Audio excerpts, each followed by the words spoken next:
Yesu ashimwe bavandimwe, mwebwe mukurikira Harmony International Holy Church cyangwa se Hermon IHC TV, ndabashimiye cyane. Uyu munsi munyemerere tuganire ijambo ry'Imana ryiza cyane. Dukora iki kiganiro tugisangire. Guhamagara kw'Imana. Guhamagara kw'Imana nibyo nshatse ko tuganira. Twagiye tuganira ibiganiro byinshi kandi ndabizeza ko ntazabatenguha. Nzakomeza mbaho ibiganiro byiza cyane, abantu dukomeze dusobanukirwe. Kuko nkomeje kubivuga, ikintu cya mbere umuntu wese agomba kumenya, wamenye Imana agomba no kwibandaho no kumenya. Understanding, gusobanukirwa. Kubwiza ukuri, gusobanukirwa kuri hejuru y'ibindi bintu byose. Ubumenyi just. Nyuma yo gukizwa, imbaraga za Yesu, imbaraga z'Imana yakoresheje mu rwego rukomeye cyane zikadukiza. Imbaraga za kabiri ziyoboye isi, ziyoboye abantu, zikuyoboye, zigomba kukuyobora, ni ukumenya. Ibindi byose wokora hanze yo kumenya, uba uzira kumenya, mu by'ukuri uba ukora ubusa. Ejo nabahaye ikiganiro kivuga hejuru yo gusenga. Muraza nimba utaracumva ucumve, uze kucumva, kiragufasha cyane. Ariko mbanze ngaruka, ikintu cya mbere kiyoboye isi, kiyoboye abantu, kigomba kuyobora itorero, kigomba kukuyobora wowe, kigomba kuyobora umuryango wawe, ni ukumenya. Kuko kutamenya bituma abantu baguteka imitwe, bakaguhanurira ibitari byo, nawe ukajya gushaka abahanuzi, ukajya gushaka ngo abaguhanurira bakubwira ibyawe. Mu by'ukuri akenshi biterwa no kutamenya. Ariko uramutse umenye, ugasobanukirwa, ukamenya n'Imana basi cyane, apana Imana y'idini, apana gukizwa k'umuhango, ukamenya, mukamenyana n'Imana. Kumenya ni intambwe ya mbere ikomeye cyane. Niyo mpamvu aha guhamagara kw'Imana ndaza kubikwereka cyane, kandi ndabishira mu magambo make. Turaza kubisanga aho turi bwifashishe gusoma ni muri Samweli wa mbere ibice 3 umurongo wa 4 kugeza ku wa 10. Ariko sindi buhasome hose, wowe uhasome. Haravuga ngo maze Uwiteka ahamagara Samweli, nawe ati karame. Aha urasanga uburyo Imana yahamagaye Samweli ari mu nzu y'Imana, aryama uruhande rw'isanduku ry'isezerano. Ariko haleluya, Samweli ndi ashobora gutahura ijwi ry'Imana. Nimba Samweli wabaga mu nzu y'Imana, arara imbere y'isanduku ry'isezerano, aba ku mutambyi Eli, atarashoboye kumenya ijwi ry'Imana mu buryo bwihuse, wowe kuryibeshaho ni cyane. Ni cyane. Nimba ijwi ry'Imana ryaramuhamagaye agasanga Eli inshuro ya mbere n'iya kabiri n'iya gatatu, yibesha ngo ni Eli umuhamagaye, wowe witabye irihe jwi? Wowe wakurikiye irihe jwi? Nureba no mu Bacamanza ibice 6 umurongo wa 11 urageza ku wa 16, urahasanga amakuru y'ukuntu Imana yahamagaye Gideyoni. Haravuga ngo nuko marayika w'Uwiteka araza yicara munsi y'iki giti cy'umwere. Imana ihamagara Gideyoni. Amen. Aha, ndakubwiza ukuri, iki kiganiro sinshaka ko kiba kirekire. Mbanze nkwereke impamvu zimwe nkeya cyane zatumye hazaho kwivanga abantu ntibamenye iby'Imana cyane. Mu kinyejana cya mbere uhereye mu mwaka wa 33 ukageza mu mwaka w'ijana, ni kipindi wanaita ni kipindi cha mitume, ni igihe cy'intumwa, kuko intumwa ya nyuma Yohana yapfuye mu mwaka w'100. Ni kipindi cha mitume. Iki ni igihe itorero ryari rifite umwimerere w'ijambo, ryari rifite umwimerere w'ijambo rya Kristo, rifite kwizera k'ukuri kutavangiwe. Kandi mwibuke ko muri ico gihe hari mu gihe cy'akarengane cy'itorero. Intumwa urabizi ko zishwe, uretse intumwa Yohana yasinziriye, ariko abandi barishwe kandi bishwe urupfu rubi. Ariko kubera umwimerere w'ijambo bari bahagazeho, ntibatinye, ntibagize ubwoba. Wowe muri iki gihe kuki wikanga ukikanga n'ubusa? Ntawe ukugendaho, ntawe ukubuza, ariko wikanga ibiri mu bitekerezo gusa byawe. Ndaza kukwereka impamvu yabyo. Ariko noneho uhereye mu mwaka w'100 ukageza mu mwaka wa 312 na 13, nibwo umwami bitiriye ngo ni mufalme wa Kikristo witwa Konstantine. Iki gipindi kinaitwa kipindi cha giza. Ubu umwami Konstantine amaze gutangaza itangazo avuga ngo abakristo basubishwe agaciro, bo kongera gutwika za Bibiliya, be kongera kubagendaho. Noneho abakristo bagira agaciro, ariko aka gaciro ntikaba keza cyane, bituma n'abari hanze kubera agaciro abakristo bagize, abantu bose bashaka kwitwa iryo zina. Ndagira ngo wumve ibintu bibaho byinjiriye mu ikanisa. Abantu bose bashaka kwitwa iryo zina. Nibwo itorero ryinjiwemo n'imico itandukanye kandi myinshi cyane. Ryinjirwamo n'imico itandukanye ihabanye n'amahame ya rya jambo ry'umwimerere kugeza n'uyu munsi. Yes, kugeza n'uyu munsi amakanisa menshi agendera mu mico n'imihango n'ubuyobe bwinshi, kandi yitirirwa itorero rya Gikristo. Kubera iki? Uhereye ico gihe cy'itangazo rya Konstantine, imico mibi yinjiye mu ikanisa, abantu bose bakumva agaciro nuko bagomba kwitwa abakristo. N'ubu abantu benshi bitwa abakristo, ariko muri b'imbere atari abakristo, kubera ko yumva ko kuba umukristo ari ikintu ciza. Donc ashaka iryo zina gusa, ariko muri we ntabwo ari we. Wewe unyumvise, wowe waje mu ikanisa gute? Waje kubera ko ukijijwe, cyangwa waje kubera gushaka izina ryo kwitwa umukristo kugira ngo ugire ako gaciro ko kuba abakristo bafite nk'agaciro hanze aha mu isi? Mwibuke ico ndiho ni uguhamagarwa. Wewe wahamagawe ute? Wewe wahamagawe ute? Wahamagawe uraza, ni Imana yaguhamagaye, cyangwa waraje gusa urihamagara? Uzanwa no kugira ngo ushake izina. Mwibuke ijambo natangiriyeho, kumenya niryo soko y'ibintu byose. Bibiliya ibivuga neza. Bibiliya ivuga neza. Bibiliya iravuga ngo nimusogongere mumenye yuko Uwiteka agira neza.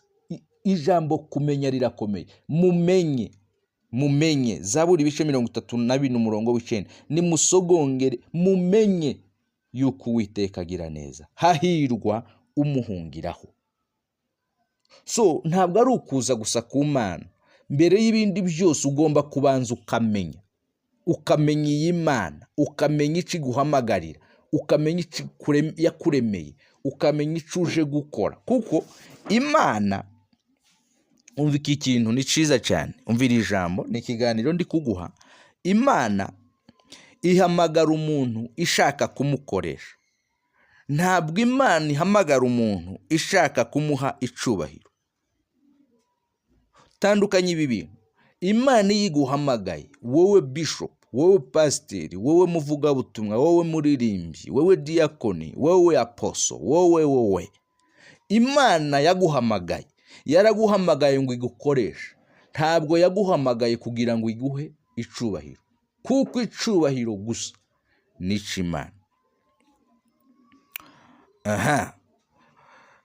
Umva, abantu benshi rero iyo baje, ariko no mu kiganiro natanze ejo muraza kumva ibintu by'imihamagaro birimo byinshi cyane.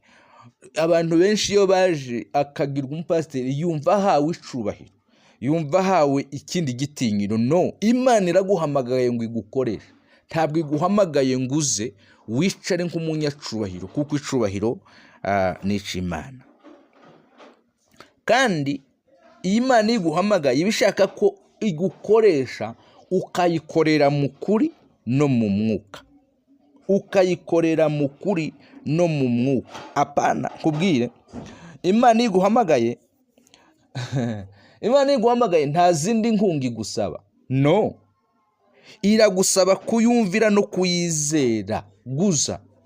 Imana irasaba ko uyizera kandi ukayumvira, nta zindi nkunga zawe ishaka, kuko Imana irashaka ko igukoresha kandi ukayikorera mu kuri no mu mwuka. Amen. Uze gusoma ikintu yabwiye Gideyoni mu Bacamanza ibice 6 umurongo wa 15 n'uwa 16, turacumva cyane. Imana ibikeneye ko umenya, usobanukirwa neza ko ari iguhamagara. Reka gupfa kwitaba gusa. Imana irashaka ko usirimba uzi yaguhamagaye. Reka gusirimba kubera ko ari ukwiterera hejuru. Reka kuririmba kubera ko ufite talent yo kuririmba. No. Reka gusenga kubera ko ari umunsi w'amasengesho. Please, reka kuba umupasitori kubera ko bagusize muri uwo mwanya, ngo nabonye ko nta wundi noshira muri uwo mwanya, reka ari wowe mpasiga. No. Imana irashaka umenya neza ko ariyo iguhamagara. Mwibuke ijambo nababwiye kumenya. Muri Zaburi ibice 46 umurongo wa 10 haravuga ngo, be still and know that I'm God. I will be exalted among the nations. I will be exalted in the earth. Tuliyeni, nimutuze, mumenye yuko ndi Imana. Haleluya. Mumenye ko ndi Imana. Nta bundi bufasha Imana igushakaho. Birasaba gusa ko umenya ko ari Imana. Kandi nivuga ngo umenye ko ari Imana, tishaka kumenya iryo zina ngo ni Imana. Irashaka kumenya imbaraga zayo n'ubushobozi bwayo, icubahiro cyayo, ineza yayo, ubuntu bwayo, imbabazi zayo, urukundo rwayo. Hapo sasa unamfahamu Mungu. Amen. Mu Bacamanza ibice 17 umurongo wa 13, uyu murongo ndawukunda cyane. Aravuga ngo nuko Mika ahera ko aravuga ati, none menya ko Uwiteka azangirira neza, kuko mfite umulewiho umutambyi. None menye. Amina. Banza umenye. Reka gukurikira Imana wumvise gusa ukabona bakubise ngo mukajya mu ikanisa. No, itonde. Nubwo umaze imyaka myinshi mu ikanisa, ndakugira inama, itonde, tuliyeni, be still and know that I'm God. Iko Imana ibwira abantu, tuza umenye yuko ndi Imana. Niyo mpamvu abantu bari mu ikanisa ariko bafite ibibazo biruta bataba mu ikanisa bagira. Niyo mpamvu abantu bari mu ikanisa bafite Imana, bafite Yesu, bafite umwuka, ariko bafite ibibazo biruta iby'abapagani bagira, batazi Imana. Why? Waje gusa ariko utazi ngo witabye iyihe Mana. Iyi Mana igira neza. You must understand the goodness of God. Goodness of God ni iki? Ineza y'Imana ni iki? N'ubumana bwayo. Musarire ndanezerewe. Haleluya. Haleluya. Iki kiganiro ndashaka kibe kigufa, ariko wibuke ko ndi kukubwira ngo guhamagara ku Imana. Ibi ndakubwira gusa ngo ntupfe kwitaba, ntupfe guhamagarwa gusa. No. Petero wa mbere ibice 2 umurongo wa 3 haravuga ngo, nimba mwarasogongeye mukamenya yuko umwami wacu agira neza, nimumwegere. Ariko mukamenya, birasaba ko mubanza kumenya mukabona kwegera Imana. Birasaba kubanza kumenya ukabona gusenga. Kiganiro naguhaje nakubwiye ngo ugomba kubanza kumenya gusenga niki. Hari ibintu nka 3 nakubwiye gusenga, 4 nakubwiye gusenga icarico. Ubirebe ico kiganiro mutarakirebye. Gusenga niki? Nakubwira ko gusenga si ukuza kuririra Imana. No, bitandukanyaho. Niyo mpamvu uyu mugabo nawe Petero aravuga ngo niba mwarasogongeye mukamenya yuko umwami wacu agira neza. So hagomba kubanza kumenya iyi Mana witabye urayizi. Eli yaritabye ariko Samuel yitabaga Eli, wewe witabye nde? Ntushobora kuba waritabye umupastori mwene wanyu, ntushobora kuba waritabye inshuti zawe ziba muri iryo torero, ntushobora kuba waritabye abavandimwe, ntushobora kuba waritabye kubera ko nta handi hantu hari abantu muvukana. Witabye iki? Nimba warasogongeye ukamenya yuko Imana igira neza, mwegere. Iyi Mana ntigira amarangamutima nk'ayo tugira. Iyi Mana ntifasha abantu kubera ko basirimbye, kubera ko ifasha abantu kubera ko bayisobanukiwe. Amen. Ifasha abantu kubera ko bayimenye, kubera ko bayisobanukiwe. Ngiye gusoza. Kankubwire, nimba Imana yaraguhamagariye ubupastori, nimba Imana yaraguhamagaye uburirimbi, nimba uri umuvugabutumwa, icyo wumva ukora cyose, nkubwire ukuri, mu murimo Imana yaguhamagariye gukora ntihabamwo gutekinika. Mu murimo Imana yaguhamagariye gukora ntihabamwo tekinike. Apana, ntihabamwo imitekiniko yindi. Bibiliya iravuga ngo muyoborwe n'umwuka. Muyoborwe n'umwuka.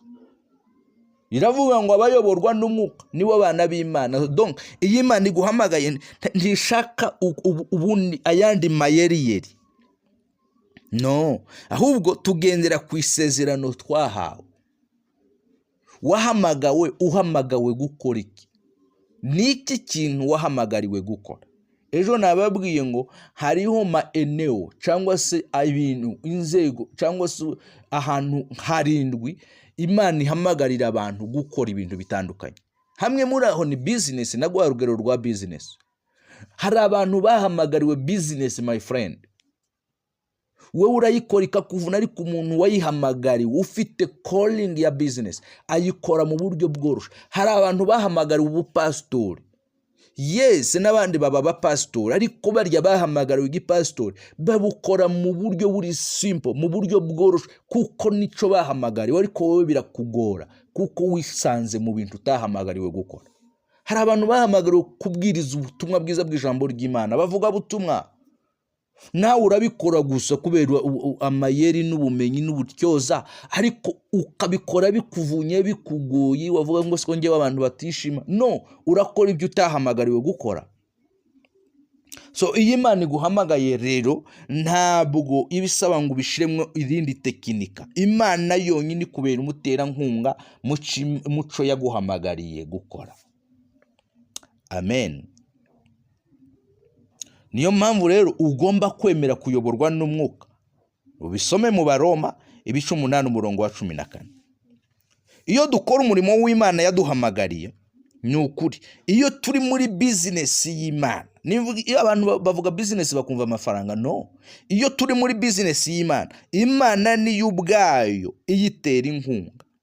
Ni Imana igomba gutera inkunga iyo business. Let me remind you ikintu kimwe cy'ingenzi. Nkwibutsa ikintu kimwe cy'ingenzi arico nsorezaho. Umurimo Imana yaduhamagariye gukora ni ukuri pe, ntabwo ari uwacu, ahubwo ugomba guhora wibuka ko uyu murimo ari uw'Imana. Ntuzageraho wibesha ngo uyu ni umurimo wawe.